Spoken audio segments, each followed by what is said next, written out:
Doctor Suresh कुमारी channel पर आपका स्वागत है। देखिए, आज की जीके डायरी में क्या नए प्रश्न हम करते हैं, एक नज़र डालते हैं उन पर। तो देखिए, सर्वप्रथम मैं आपको बता दूं कि इस जीके डायरी में आज मैं आप लोगों के लिए 25 प्रश्न लेके आई हूं और आप एक बार मेरे साथ इनको रिपीट कीजिए और देखिए आपको कितने प्रश्न आते हैं। सबसे पहले हम शुरू करते हैं।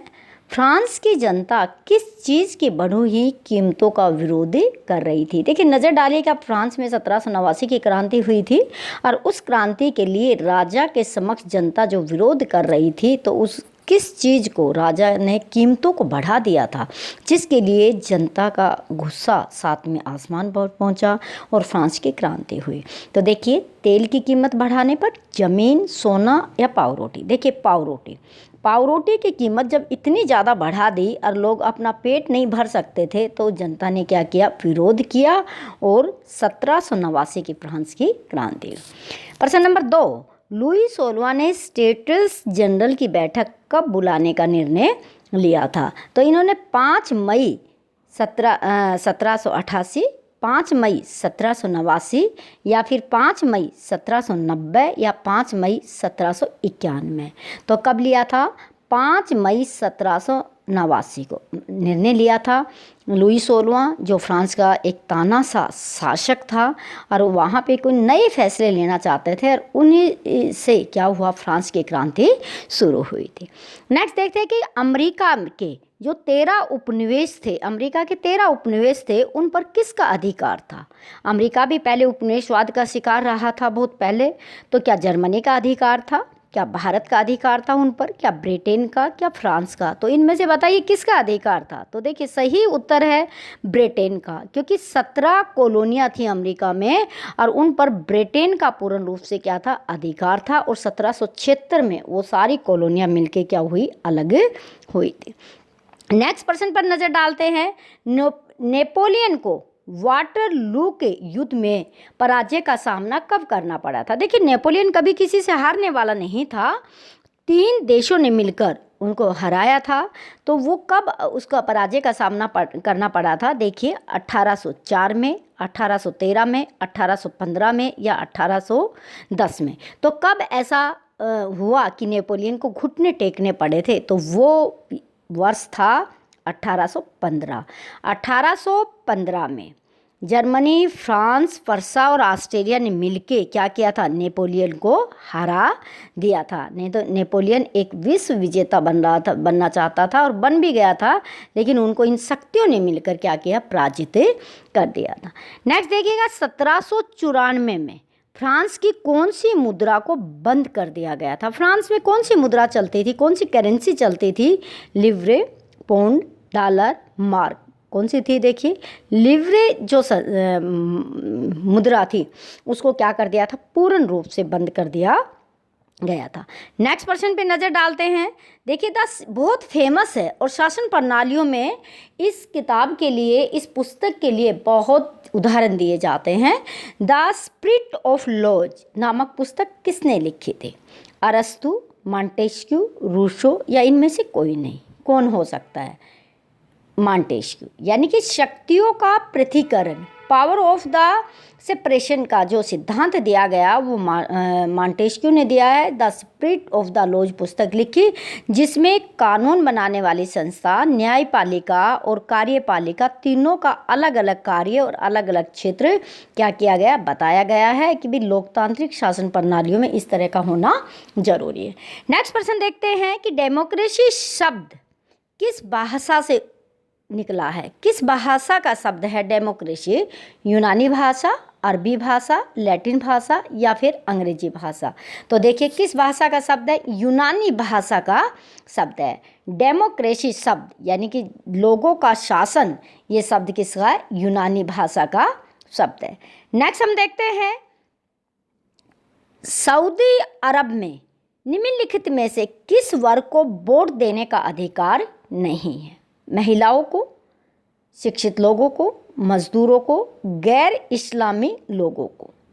देखिए, सऊदी अरब में महिलाओं को वोट देने का अधिकार नहीं है, ये ध्यान देना है। बाकी लोगों को मिला हुआ है, लेकिन महिलाओं के साथ अभी भी क्या है, सऊदी अरब में भेदभाव किया जाता है, उनको मत देने का अधिकार नहीं है। नेक्स्ट प्रश्न देखिएगा, चीन की संसद के कितने वर्ष के बाद चुनाव होता है? जो चीन की संसद है कितने वर्ष के बाद वहाँ पे चुनाव ईयरली होते? 6 वर्ष, 3 वर्ष, 5 वर्ष, 7 वर्ष।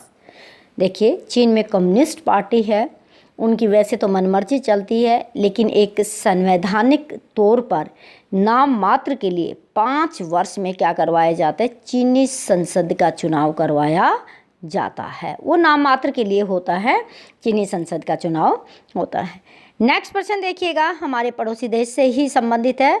पाकिस्तान में परवेज मुशर्रफ ने लोकतांत्रिक सरकार का तख्ता कब पलट दिया था? परवेज मुशर्रफ एक सैनिक अधिकारी थे, सैनिक शासन थे, लेकिन अब आपको ये बताना है कि कब सरकार को उठाकर खुद राष्ट्रपति बन गए थे। अक्टूबर 1998 में, अक्टूबर 1999 में, अक्टूबर 2001 में या अक्टूबर 2002 में? तो कब बने थे परवेज मुशर्रफ? देखिए, अक्टूबर 1999 में बने थे। और 1999 से हमें एक चीज़ और ध्यान रखनी होगी कि अभी जुलाई का महीना चल रहा है, 26 जुलाई को ही हम विजय दिवस मनाते हैं, क्योंकि 1999 में जो कारगिल का युद्ध है वो भी क्या हुआ था, ख़त्म हुआ था। भारत और पाकिस्तान के साथ कारगिल का हमारा युद्ध चला था, वो 26 जुलाई को ही हमने क्या मनाया था, विजय दिवस से मनाया था। और उसी समय परवेज मुशर्रफ सेना अध्यक्ष भी थे। नेक्स्ट प्रश्न देखिएगा, जिम्बाब्वे को अल्पसंख्यक गोरों के शासन से कब मुक्ति मिली? प्रश्न को समझिए, जिम्बाब्वे जो दक्षिणी अफ्रीका का देश है, वहाँ पे अल्पसंख्यक यानी कि मुट्ठी भर गोरे लोगों ने शासन कर रखा था। उनसे मुक्ति कब मिली? 1980 में मिली या 1981 में या 82 में या 1983 में? तो कब मिली थी? देखिए, 1980 में अंग्रेज़ों ने जिम्बाब्वे को क्या किया था, स्वतंत्र किया था, अपने उपनिवेश को वहाँ से क्या कर लिया था, ख़त्म कर लिया था। इतना हम जानते हैं कि दक्षिणी एशिया में या एशिया के किसी भी भाग में और दक्षिणी अफ्रीका में ज़्यादातर यूरोप के कंट्रियों के उपनिवेश स्थापित हो चुके थे। नेक्स्ट प्रश्न देखिएगा, भारत में कितने वर्ष के नागरिक को वोट देने का अधिकार है? कितने वर्ष के लोग को वोट देने का अधिकार दिया गया? 18 वर्ष, 24 वर्ष, 21 वर्ष, 23 वर्ष। तो देखिए, भारत में लोकतंत्र शासन प्रणाली है और यहाँ पर वैश्विक होने की आयु, वैश्विक के सार्वभौमिक वैश्विक मताधिकार है, तो वो आयु कितनी है? 18 वर्ष है। तो 18 वर्ष को वोट देने का अधिकार है। जब भारत लिखा गया था, संविधान भारत का लिखा गया था, तो उस समय 21 वर्ष के नागरिक को वोट देने का अधिकार था। बाद में क्या कर दिया गया, राजीव गांधी सरकार के समय में इसको 21 से बदलकर कितना कर दिया, 18 वर्ष से कर दिया गया। हर एक देश में अलग है, कहीं 21 है, कहीं 23 है, कहीं 25 है, कहीं 19 है। सब देशों में अडल्ट होने की आयु क्या मानी गई है, अलग अलग निश्चित की गई है। नेक्स्ट प्रश्न देखिएगा, भारतीय संघ राज्य का सबसे दक्षिण बिंदु कौन सा था? अब देखिए, भारत जो देश है उसका सबसे अंत में स्थित कौन सा केंद्र है जिसको हम दक्षिण बिंदु मानते हैं? देखिए, दक्षिण छोर पर क्या है, अंडमान, लक्षद्वीप या फिर इंदिरा बिंदु, इंदिरा पॉइंट जिसको कहा जाता है, या कन्याकुमारी। तो सबसे अंतिम दक्षिण में क्या है, तो वो है इंदिरा बिंदु, यानी कि इंदिरा पॉइंट नाम से भी जाना जाते हैं, जहाँ विवेकानंद की स्मारक है, सबसे अंत में है। और 2004 की जब सुनामी आई थी तो इंदिरा पॉइंट पूर्ण रूप से क्या हो गया था, उसमें डूब गया था। नेक्स्ट प्रश्न देखिएगा, भारत के उत्तर में कौन सा पर्वत स्थित है? देखिए, पर्वत श्रृंखला है, तो सबसे उत्तर में विंध्याचल पर्वत, सतपुड़ा, नीलगिरी, हिमालय। सबसे उत्तर में कौन सा पर्वत है? तो भारत के सबसे उत्तर में पर्वत है, तो वो कौन सा है, हिमालय पर्वत है। हिमालय पर्वत भारत का मुकुट है, सबसे उत्तर में हिमालय पर्वत क्या है, स्थित है। नेक्स्ट प्रश्न देखते हैं, स्वेज नहर मार्ग कब खुला था? देखिए, स्वेज नहर मार्ग 1850 में, 1880 में, 1869 में, 2001 ईस्वी में। तो चारों में से बताइए कब खुला था? तो 1869 में खुला था। और इसके खुलने के बाद एशिया और यूरोप के बीच की जो दूरी थी, एशिया और यूरोप के बीच की जो दूरी थी वो डिस्टेंस क्या हो गया था? बहुत कम हो गया था। और ये भी व्यापार की दृष्टि से सब देशों के लिए क्या रहा? बड़ा महत्वपूर्ण रहा। नेक्स्ट प्रश्न देखते हैं कि भारत में राज्यों की संख्या कितनी है। अब देखिए वर्तमान समय में राज्यों की संख्या कितनी है?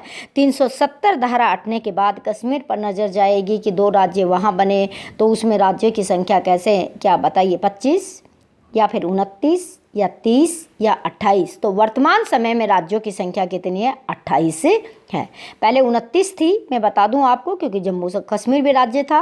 370 धारा खत्म कर दी तो जम्मू कश्मीर में से 2 केंद्र शासित प्रदेश बना दिए गए हैं। फिर राज्यों की संख्या कितनी हो गई? 28 हो गई है। नेक्स्ट देखते हैं कि क्षेत्रफल के आधार पर भारत का सबसे बड़ा राज्य कौन सा है? तो देखिए क्षेत्रफल के आधार पर राजस्थान, गोवा, उत्तर प्रदेश, तमिलनाडु। तो क्षेत्रफल के आधार पर सबसे बड़ा राज्य राजस्थान है, सबसे छोटा गोवा है। जनसंख्या के आधार पर सबसे बड़ा राज्य है वो कौन सा है? उत्तर प्रदेश है। नेक्स्ट प्रश्न देखिएगा, निम्नलिखित में से कौन सा द्वीप समूह अरब सागर में स्थित है? अंडमान निकोबार द्वीप समूह, लक्षद्वीप, निकोबार द्वीप समूह, इंदिरा बिंदु। अब इनमें से देखिए कौन सा है अरब सागर में स्थित है? तो वो कौन सा है? लक्षद्वीप है। लक्षद्वीप कहाँ पे स्थित है? अरब सागर में स्थित है। नेक्स्ट प्रश्न देखते हैं कि देखिए निम्नलिखित में से कौन सा प्राकृतिक संसाधन है? अब देखिए जो चीज़ हमें प्रकृति से प्राप्त होती है वो प्राकृतिक संसाधन है।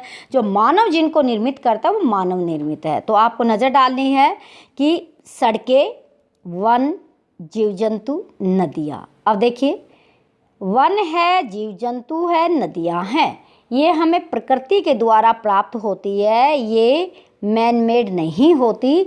और सड़कें होती है वो कैसी होती है? मानव निर्मित है। तो वो क्या नहीं है? प्राकृतिक संसाधन नहीं है।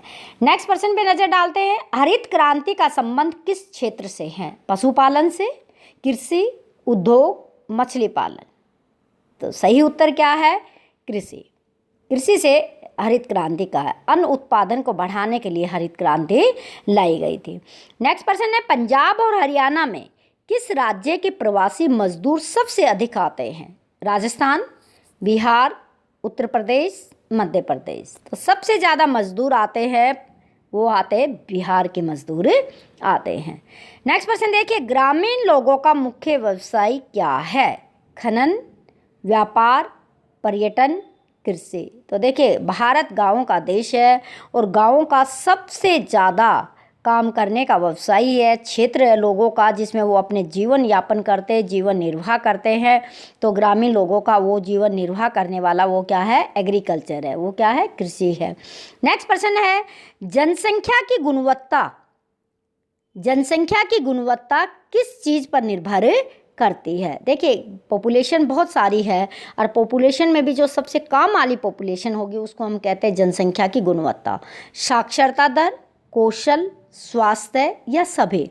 अब देखिए जनसंख्या को गुणवत्तापूर्ण बनाने के लिए किस किस चीज़ का? देखिए स्वास्थ्य भी अच्छा चाहिए, साक्षरता दर भी चाहिए और वो निपुणता भी होनी चाहिए। तो उपयुक्त सभी चीज़ें एक अच्छी जनसंख्या का क्या करते हैं? निर्माण करते हैं। नेक्स्ट प्रश्न देखते हैं, श्रम बल जनसंख्या में किस आयु वर्ग के लोग शामिल किए जाते हैं? यानी कि कौन सा वर्ग है, कौन सी एज ग्रुप के लोग हैं जिसको कमाऊ कहा जाता है, देश की जीडीपी में महत्वपूर्ण योगदान देते हैं, वो कौन सा वर्ग है? 14 वर्ष से कम आयु के, 60 वर्ष से अधिक, 15 वर्ष से 59 या उपरोक्त सभी। तो देखिए 15 वर्ष से लेकर 59 वर्ष तक के लोगों को कार्यशील जनसंख्या कहा जाता है। इनका देश के विकास में, देश की अर्थव्यवस्था में और काम करने में सबसे महत्वपूर्ण माना जाता है। और यही जनसंख्या क्या होती है? गुणात्मक जनसंख्या होती है। नेक्स्ट प्रश्न देखते हैं कि मानव पूंजी निर्माण का सबसे महत्वपूर्ण तत्व कौन सा है? देखिए मानव पूंजी जब व्यक्ति के निपुणता को, व्यक्ति के गुणों को तराशा जाता है उसको हम मानव पूंजी कहते हैं। तो उसमें कौन कौन सी चीज़ सहायक है? धन, शिक्षा, स्वास्थ्य, चिकित्सा। अब देखिए ध्यान देना है, स्वास्थ्य भी मानव पूंजी के लिए ज़रूरी है, चिकित्सा भी ज़रूरी है, धन भी ज़रूरी है, लेकिन सबसे ज़्यादा ज़रूरी है वो है शिक्षा। क्योंकि शिक्षा एक ऐसा हथियार है जिससे मानव पूंजी को क्या किया जा सकता है, अच्छे तरीके से उभारा जा सकता है, तराशा जा सकता है, निखारा जा सकता है, जो कि बाकी संसाधनों का सही तरीके से क्या कर सकते हैं, उपयोगी कर सकते हैं। आज की जीके डायरी में इतना ही। वीडियो को लाइक कीजिएगा, शेयर कीजिएगा, चैनल पर नए हैं तो सब्सक्राइब कीजिएगा। Thanks for watching.